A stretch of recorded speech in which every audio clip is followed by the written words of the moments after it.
زہرا کے آنگن میں عید ہے، زہرا کے آنگن میں عید ہے۔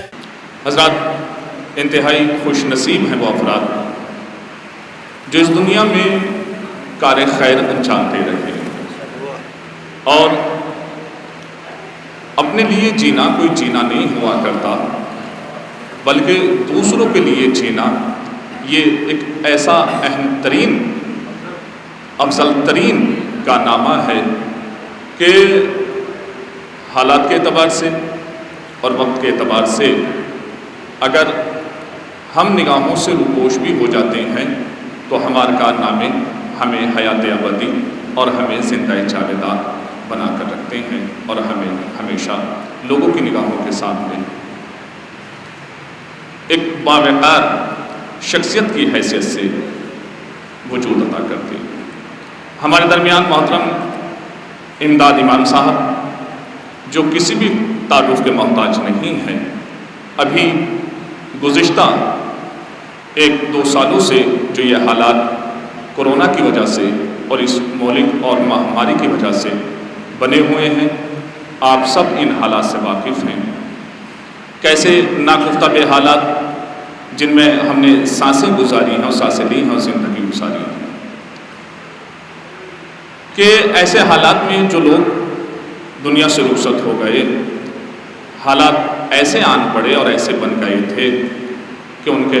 ورثاء، ان کے وارثین جہاں انہیں دفنانے سے گریز کر رہے تھے، ہاتھ لگانے سے بچ رہے تھے۔ حد تو یہ ہو گئی کہ والدین اور سرپرست اپنے بچوں کو گھروں سے باہر نہیں نکلنے دے رہے تھے، لیکن ایسے حالات میں امداد امام صاحب اور ان کی پوری ٹیم صرف اور صرف کسی ایک واحد مذہب کے لیے نہیں، بلکہ جتنے بھی مذاہب ہیں اور ان کے ماننے والے اس دنیا سے رخصت ہوئے بیماری کی وجہ سے، تو انہوں نے بغیر کسی مذہب و ملت کی قید کے اس کی مدد کی ہے اور اسے اس کی منزل تک پہنچایا ہے اور یہ کار عظیم انجام دیا ہے۔ اور یہی اسلام کا حکم ہے، یہی تعلیمات اہل بیت علیہم السلام ہے کہ جہاں تک ہو سکتا ہے آپ دوسرے کے کام آتے رہیں۔ اسی کا نام تعلیمات اسلام ہے، اسی کا نام تعلیمات اہل بیت علیہم السلام ہے۔ یہ مصرے مکمل عکاسی کر رہے ہیں، 1 سے 2 منٹ کے لیے وہ تشریف لائیں گے اور آپ کے گوش گزار حقیقتیں فرمائیں گے۔ قابل تحسین ہے محترم قبلہ و کعبہ عمار گوپال پوری صاحب اور سبھی مومنین جو اس ایوارڈ سے اور اس اعزاز سے حوصلہ عطا کر رہے ہیں، حالانکہ ان کے کارنامے اتنے عظیم ہیں کہ نہ الفاظ اس کو بیان کر سکتے ہیں اور نہ کوئی ایوارڈ اور کوئی اعزاز اس کی عکاسی کر سکتا ہے۔ عدل کب کہتا ہے آصف پھول لے اور خار دے، آدمیت پر ہے واجب پیار لے اور پیار دے۔ عدل کب کہتا ہے آصف پھول لے اور خار دے، آدمیت پر ہے واجب پیار لے اور پیار دے۔ عطر سے کپڑوں کو مہکانا بہت آسان ہے، بات تو جب ہے کہ خوشبو آپ کا کردار ہے۔ عطر سے کپڑوں کو مہکانا بہت آسان ہے، بات تو جب ہے کہ خوشبو آپ کا کردار دے۔ بہت ہی ادب و احترام کے ساتھ جوش ملی آبادی کے یہ مصرے مجھے ذہن نشین ہو گئے۔ مثل شبیر جو پیغام عمل دیتے ہیں، مثل شبیر جو پیغام عمل دیتے ہیں، ایسے ہی لوگ زمانے کو بدل دیتے ہیں، ایسے ہی لوگ زمانے کو بدل دیتے ہیں۔ التماس کی جاتی ہے محترم جناب امداد امام صاحب سے تشریف لائیں اور چند کلمات آپ حاضرین کے گوش گزار فرمائیں۔ تشریف لا رہے ہیں محترم امداد امام صاحب، آپ حضرات نعرہ صلوات سے ان کا خیر مقدم فرمائیں۔ حضرات السلام علیکم۔ عمار بھائی کا حکم تھا کہ ہم آئیں اور یہاں کچھ بہت بڑی بات ہوتی ہے جب انسان اپنے بارے میں کچھ بتانا ہو، تو ہم اپنے بارے میں نہیں لیکن جو ہماری ٹیم کے افراد تھے جو یہ کام ہم لوگ نے کیا ہے، یہ یقیناً اس میں سب سے بڑی جو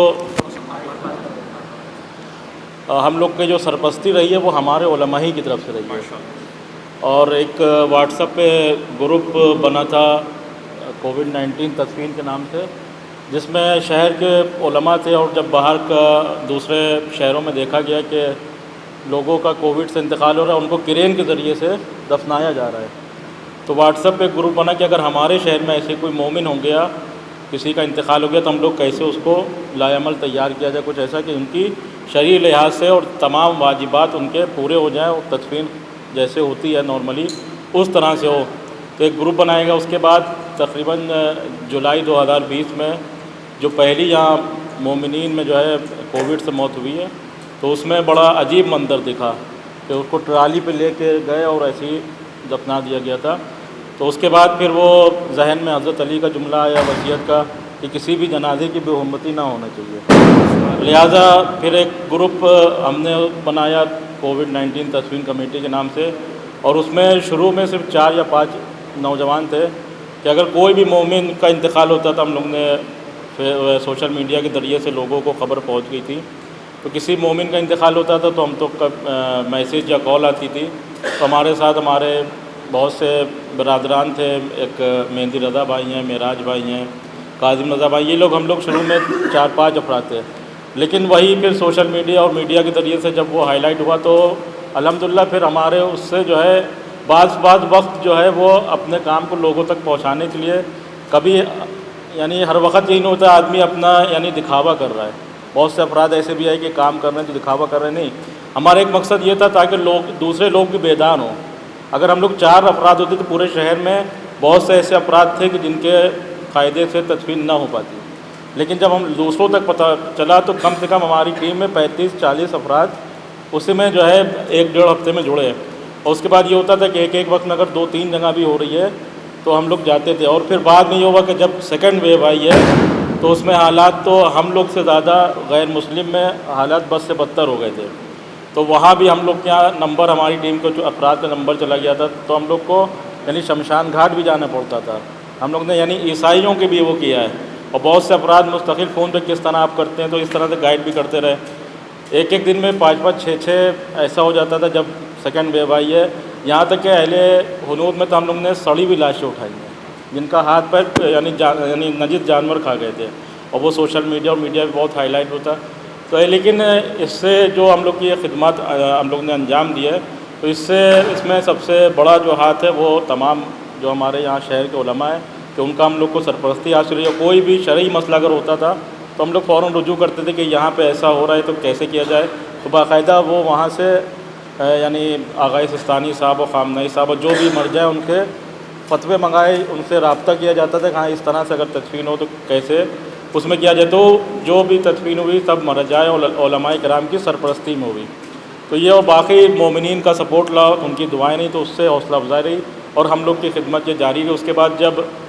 بہت سے ایسے بھی مومنین ہیں جو صاحب حیثیت ہیں، تو بعد میں کیونکہ مالی حالات لوگوں کے بہت زیادہ خراب ہوئے تھے سیکنڈ ویو کے بعد، تو ایسے بھی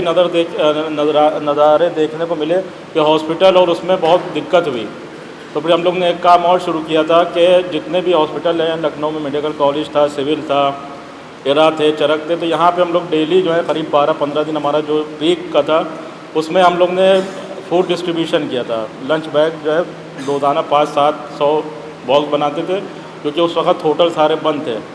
اور وہ سب مومنین ہی کہ اس سے تعاون سے ہوا۔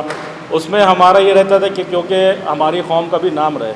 تو ہم یہ کرتے تھے کہ روزانہ جو ہے وہ ایک عالم دین اپنے اس میں سے لے جاتے تھے جو معمم ہو، مولانا شاہد صاحب بیٹھے اور یہ انہوں بھی شامل ہوئے تھے ایک دن، تو اسی طرح ہم لوگ ہر دن ایک عالم دین کو رکھا تاکہ ہمارے کیونکہ ہم لوگ کوئی گروپ یا NGO یا کسی کو ہمیں فائدہ تو حاصل نہیں کرنا تھا، ہمیں تھا کہ ہماری قوم کا نام ہو، اور جو ہمارے جب قوم کا نام ہو تو یقیناً پھر جب ہمارے کام کو دیکھیں گے تو دنیا یہ کہے گی جب یہ ایسے ہیں تو جس کو یہ امام مان رہے ہیں، جس کی یہ پیروی کر رہے ہیں، جس کو یہ فالو کر رہے ہیں، یقیناً وہ جو ہے بہت ہی زیادہ بہتر اچھے ہوں گے۔ تو ہمارا مقصد یہی تھا کہ ہماری قوم کا نام ہو اور تعلیمات جو اہل بیت ہے وہ دوسروں تک پہنچے۔ وآخر دعوانا الحمدللہ۔ حضرت امداد امام صاحب آپ کو روبرو ہیں، قبلہ کعبہ افتخار میں صاحب اور جتنے بھی علماء ذمہ ہیں، شاہد صاحب محترم قبلہ کعبہ شاہ نواز صاحب، محترم تفسیر حیدر صاحب سے التماس کی جاتی ہے رضا حسین صاحب اپنے دست مبارک سے آپ محترم امداد صاحب کو یہ اعزاز عطا فرمائے اور